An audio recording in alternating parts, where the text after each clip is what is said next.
आपका अपने जीवन साथी के साथ संबंध बहुत ही अच्छा रहेगा, अर्थात दोनों की केमिस्ट्री बहुत ही अच्छी रहेगी।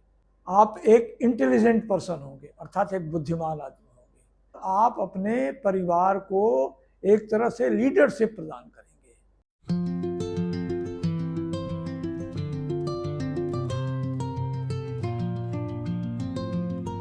श्री महावीर हनुमते नमः। मित्रों, मैं रामेश्वर नाथ ओझा, प्रधान संपादक श्री महावीर पंचांगम, अपने इस YouTube चैनल काशी ज्योतिष वाणी में आपका हार्दिक स्वागत करता हूं एवं अभिनंदन करता हूं। मित्रों, हमारी आज की यह वीडियो आप ही की कुंडली में स्थित ग्रहों के फलाफल पर विचार करने के लिए है। मित्रों, आप जानते हैं कि आपकी कुंडली में कुल 12 भाव हैं।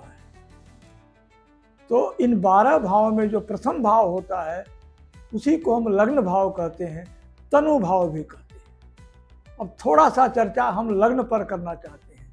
लग्न क्या होती है, उसका निर्धारण कैसे होता है, इसके बारे में थोड़ा विचार करते हैं। मित्रों, एक सौर वर्ष में सूर्य 12 राशियों का भ्रमण करता है।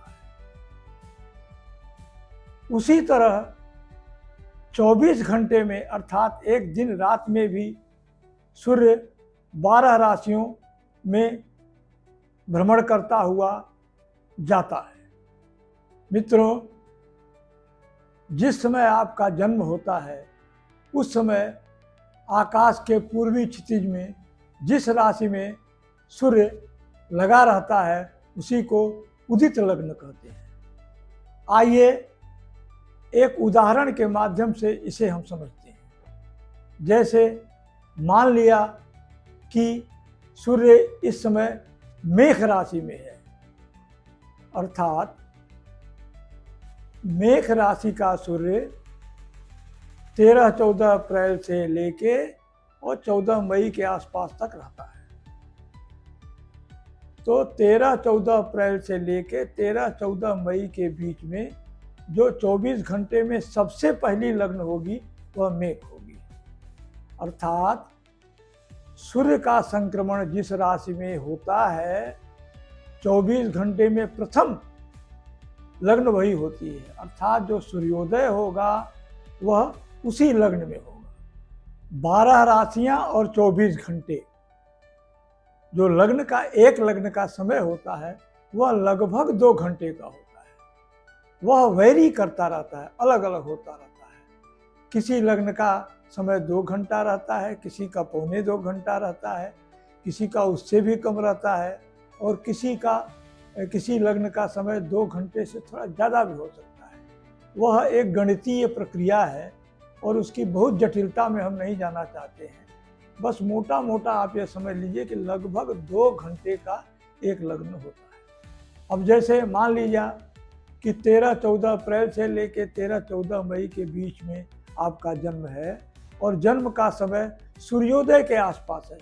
सूर्योदय के थोड़ा बाद हो सकता है, सूर्योदय के पहले हो सकता है। अगर इस समय में आपका जन्म होता है तो आपकी जो लग्न होगी वह मेष लग्न। इस प्रकार पूर्वी क्षितिज पर जो लग्न लगी रहती है उस समय के बीच में अगर आपका जन्म होता है तो वही आपका लग्न माना जाता है। अब ज़्यादा विस्तार में न जाकर हम थोड़ा फलादेश के पक्ष में आते हैं। हमको यह देखना है कि जिस लग्न में हमारा जन्म हुआ है उस लग्न में कौन से ग्रह स्थित हैं। थोड़ा सा मैं लग्न के बारे में बता देना चाहता हूँ और लग्न का स्वरूप क्या होता है, किस लग्न में आपका जन्म है, उसका फल क्या होगा, इसको बड़ा संक्षिप्त रूप से मैं बताना चाहता हूँ। जैसे मान लिया कि मेष लग्न में आपका जन्म होता है तो मेष लग्न का फल क्या होगा इसको समझने की आवश्यकता है। यदि आपका जन्म मेष लग्न में हुआ है तो आप एक दुबले पतले और छरहरे बदन के आदमी होंगे। आपकी बुद्धि में तेजस्विता होगी, आपके अंदर सेल्फ रिस्पेक्ट बहुत ज़्यादा होगा। कभी कभी यह प्राउड में बदल जाएगा, ओवर प्राउड में बदल सकता है। अर्थात आपके अंदर अभिमान पैदा हो सकता है। इससे आपको बचना चाहिए। आप एक इंटेलिजेंट पर्सन होंगे, अर्थात एक बुद्धिमान आदमी होंगे। आपके अंदर धर्म को मानने की प्रवृत्ति होगी, अर्थात आपका स्वभाव स्पिरिचुअल होगा। आप में चंचलता रहेगी और आप अपने परिवार को एक तरह से लीडरशिप प्रदान करेंगे। मान लिया कि आपके लग्न में सूर्य है, तो जानते हैं, आप जानते हैं, हम भी जानते हैं कि सूर्य बहुत तेजस्वी ग्रह माना गया है। और अगर लग्न में आपके सूर्य है तो जैसा कि हमने लग्न का फल बताया था, उसी तरह लग्न के अनुसार ही यदि सूर्य लग्न में है तो आप एक दुबले पतले छरहरे शरीर वाले व्यक्ति होंगे। आपके सिर में या नेत्रों में किसी प्रकार का कष्ट हो सकता है।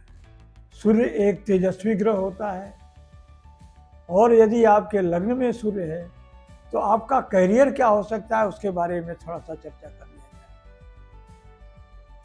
सूर्य जो है वो बहुत सी चीज़ें प्रदान करता है। जैसे आप एक प्रशासनिक अधिकारी हो सकते हैं, एक जज हो सकते हैं, और यदि आप राजनीति के क्षेत्र में उतरते हैं तो बहुत ऊंचे पद तक जा सकते हैं।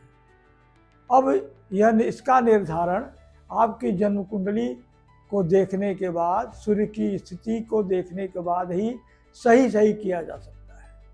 इसी प्रकार यदि चंद्रमा आपके लग्न में है तो आप चंचल प्रवृत्ति के होंगे, हमेशा मनोरंजन की तरफ आपका विचार रहेगा। संगीत में, गायन में इत्यादि में आपकी बहुत अभिरुचि रहेगी। आपका शरीर कभी थोड़ा स्वस्थ हो जाएगा, आप हेल्दी दिखने लगेंगे, कभी आप दुबले पतले दिखाई देंगे।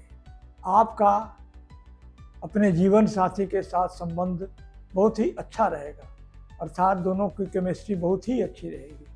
आपको यात्रा करना प्रिय रहेगा और व्यवसाय के क्षेत्र में भी आप अच्छी उन्नति करेंगे। अगर तरल पदार्थों का व्यवसाय करते हैं तो उससे आपको ज़्यादा लाभ होगा। ज्योतिष में काल पुरुष की अवधारणा बताई गई है, अर्थात 12 राशियों को काल पुरुष के विभिन्न अंगों के साथ विभक्त किया गया है। तो जैसे काल पुरुष हो अथवा अपने ही शरीर हो, जितना महत्व सिर का होता है उसी तरह से आपकी कुंडली में स्थित जो लग्न है उसका महत्व होता है। अर्थात आपकी कुंडली का जो सिर भाग है वह आपकी लग्न है। मित्रों, इसकी अगली वीडियो में मैं आप लोगों के सम्मुख बाकी ग्रहों के फलादेश के साथ, अर्थात लग्न में बाकी ग्रहों की स्थिति का क्या फलादेश होगा उसके साथ आपके सम्मुख प्रस्तुत होगी। जय श्री राम।